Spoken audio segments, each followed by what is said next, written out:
வணக்கம் நண்பர்களே.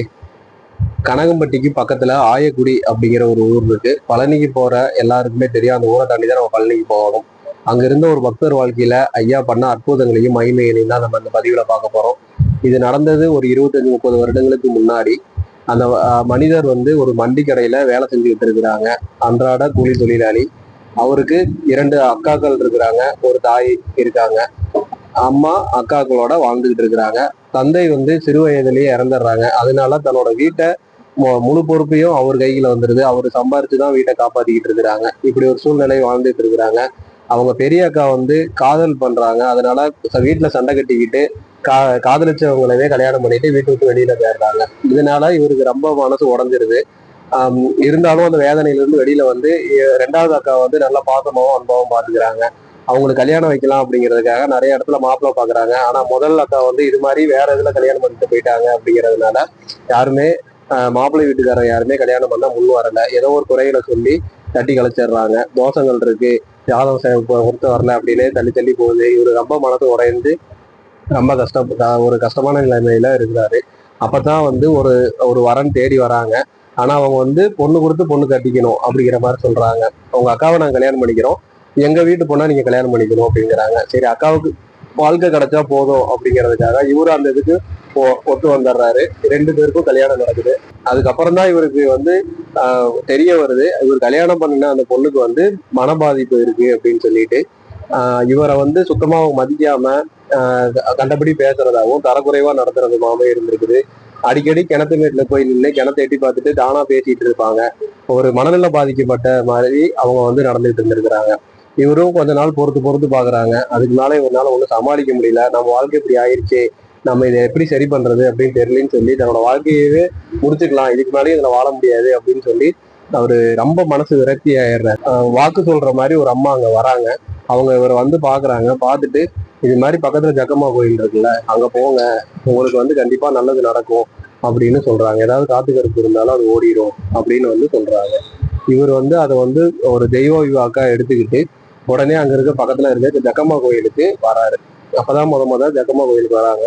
ஐயா வந்து அப்ப அவங்க சந்தனம் உடம்பு ஃபுல்லா பூச்சி கண்டு மேல உட்கார்ந்து இருக்கிறாங்க. ஐயா வந்து இவர் அப்பதான் முத பாக்குறாரு. அதுக்கு முன்னாடி ஐயாவை இவர் பார்த்தது கிடையாது. ஜக்கம்மா கோயில்ல போய் உள்ள சாமி கும்பிட்டுட்டு வெளியில வந்து ஐயா பக்கத்துல மனசுக்குள்ளேயே வேண்டி கண்ணீர் வடிச்சு அழுதுகிட்டு நின்றுட்டு இருக்கிறாரு. ஐயா கொஞ்ச நேரம் கழிச்சு இவரை திரும்பி பாக்குறாரு. திரும்பி பார்த்து டேய் சாமி இங்க வா அப்படின்னு கூப்பிடுறாரு. இவரு வந்து பக்கத்துல போறாரு. உன் வீட்டுல இருந்த இடி விலகிடுச்சுடா, அவன் இங்க வர்றப்பயே ஓடிட்டான்டா அப்படின்னு சொல்றாரு. இவங்களுக்கு ஒண்ணும் புரியல. இந்த சந்தனத்தை எடுத்து என் இடுப்புல பூசுறா அப்படிங்கிறாரு. அந்த சந்தனத்தை எடுத்து ஐயாவோட இடுப்பு பகுதியில் அவர் வந்து பூசிடுறாரு அந்த பக்தர். அப்ப ஐயா வந்து வேலை வானத்தை பார்த்துக்கிட்டே முணுமுணுத்துக்கிட்டே இருக்கிறாரு.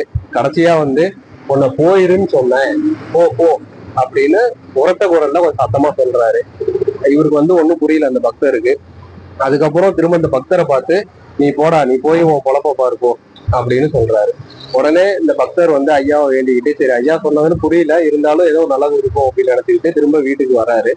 அவங்க வீட்டுக்கு வந்து பாக்குறப்பதான் இவருக்கு ஒரு பெரிய அதிர்ச்சி காத்திருக்குது. அங்க வந்து அவரோட மனைவி வந்து எப்போ அந்த கிணத்து மேட்டுல நின்று ஏதோ ஒண்ணு பேசிட்டு உளறிட்டு இருக்கிறவங்க வந்து அன்னைக்கு அந்த கிணத்துக்குள்ள குடிச்சிட்டாங்க, தலையில அடிபட்டுருச்சு, பேச்சு மூச்சு இல்லை, இப்பதான் ஹாஸ்பிட்டல் கொண்டு போயிருக்கிறாங்க அப்படின்னு சொல்லி அங்க பக்கத்து வீட்டுக்காரங்க சொல்றாங்க. அப்ப வந்து தொலைபேசி இல்லாத ஒரு காலகட்டங்கள்.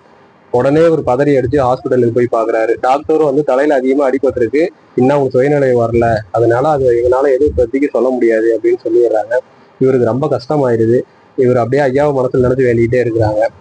அப்பதான் இது மாதிரி நடந்த விஷயங்கள் தன்னோட தாய்கிட்டையும் அக்கா கிட்டையும் சொல்றாங்க. 3 பேரும் ஐயாவை மனசுல நினைச்சு வேண்டிக்கிறாங்க. கொஞ்ச நேரத்துல டாக்டர் வராங்க. மனைவி கண்ணு முழிச்சிட்டாங்க, எந்த பாதிப்பும் இல்லை, நல்லா இருக்கிறாங்க, நீங்க வீட்டுக்கு கூட்டு போகலாம் அப்படின்னு சொல்றாங்க. போய் ஒரு மனைவி பாக்குறாரு. அப்ப வந்து அவங்க ரொம்ப அன்பாவும் இவங்கள்ட்ட பணிவாகவும் பேசுறாங்க. அது வரைக்கும் தன்னோட மனைவி அவர்கிட்ட அது மாதிரி நடந்து பேசுனதே கிடையாது. இவருக்கு ஒரே ஆச்சரியமா இருக்கு. அடுத்து வீட்டுக்கு வந்தவங்க ரொம்ப அன்பா அவரை பாத்துக்கிறாங்க. வீட்டுல இருக்க எல்லாத்துக்கிட்டையும் அன்பா நடந்துக்கிறாங்க. முன்ன இருந்த எந்த ஒரு இதுவுமே அவங்கள்ட்ட இப்ப இல்ல. நிறைய மாற்றங்கள் இருக்கு. அவங்கள்ட்ட அவரோட மனைவி கிட்ட இவர் இது மாதிரிலாம் நீ நடந்துகிட்ட வச்சுட்டேன்னு சொல்றப்போ அதை பார்த்து அவங்களே அதிர்ச்சி ஆயிருக்காங்க. நானும் அப்படி நடந்துகிட்டேன் வச்சுக்கிட்டேன் அப்படின்னு சொல்லி. அவங்களுக்கு அப்படி ஒரு நிகழ்வு நடந்தது. அதுக்கு முன்னாடி அவங்க அதெல்லாம் பண்ணுனாங்க அப்படிங்கிறதே அவங்களுக்கு சுத்தமா ஞாபகம் இல்லை. இதுல இருந்து ஏதோ ஒரு கெட்ட சக்திய ஐயா அவங்கள்ட்ட இருந்து விரட்டி இருக்காங்க அப்படிங்கிறது வந்து தெரிய வருது. இது மாதிரி பல அற்புதங்களை பண்ணி நிறைய பக்தர்களோட வாழ்க்கையில ஐயா வந்து அதிசயங்களை நிகழ்த்தி வாழ்க்கையில முன்னேற்றி கொண்டாந்துருக்கிறாங்க. மேலும் பல பதிவுகள்ல ஐயாவோட அற்புதங்களை தெரிஞ்சுக்கலாம். அந்த சேனலை சப்ஸ்கிரைப் பண்ணிக்கிங்க. சத்குருவே சரணம், சத்குருவே சரணம். பழனிசாமி சாமிகள் திருவடிகள் சரணம்.